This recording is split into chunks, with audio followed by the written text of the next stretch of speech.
আমরা চলে এসেছি হাওড়া সরস সদনে আর দেখতে এসেছি 3D প্ল্যানেটোরিয়াম। এটা হচ্ছে 3D প্ল্যানেটোরিয়াম আর এটা হচ্ছে সরস সদন।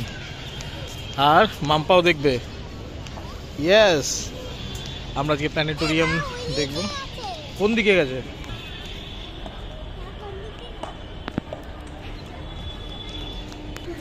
প্ল্যানেটোরিয়াম শো টাইমিং হচ্ছে, দেখুন এখানে টিকিট কাউন্টার। 1 টাকা কম হচ্ছে না?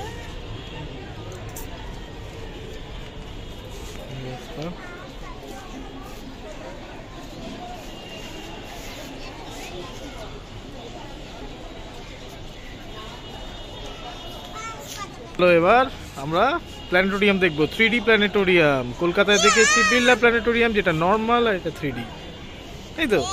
ইয়েস, প্ল্যানেটোরিয়াম ভেতরে। হ্যাঁ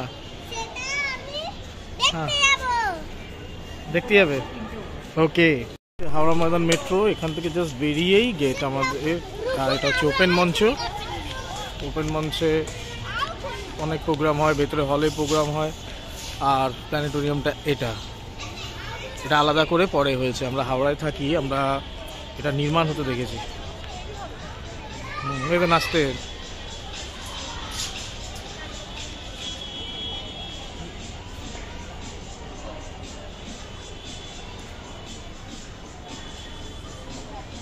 নাইস।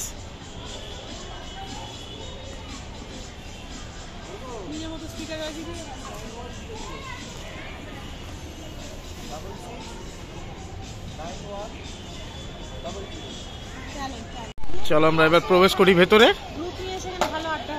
আচ্ছা, এটা তো দিতে আড্ডা মনে ভুলে গেছে নাকি? ঢুকেই আগে এখানে ব্যাগ রাখতে হয়, ব্যাগ রাখার জায়গা আছে। এটা হচ্ছে এন্ট্রি। আমাদের 5টার শো আছে বেঙ্গলিতে। আমরা অলরেডি ঢুকে গেছি। আর এখান থেকে শুরু হয়ে যাবে 3D। আর জানি না 3Dটা কতটা দেখাতে পারবো কিনা।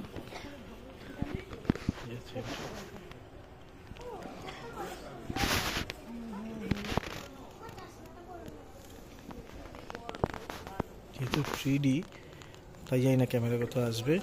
তো আমরা দেখবো, চেষ্টা করবো দেখানোর, অথবা নাও দেখাতে পারি। চশমাটা পর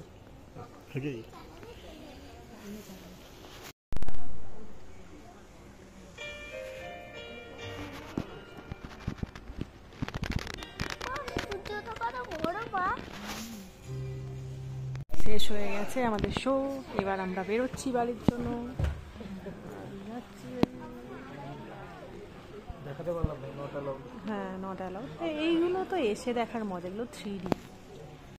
তারামণ্ডল দেখার পরে রাতে আমরা এখানে একটুখানি, মানে সন্ধ্যাবেলায় এদের সরস্বতীটা এইভাবে সেজে যায়।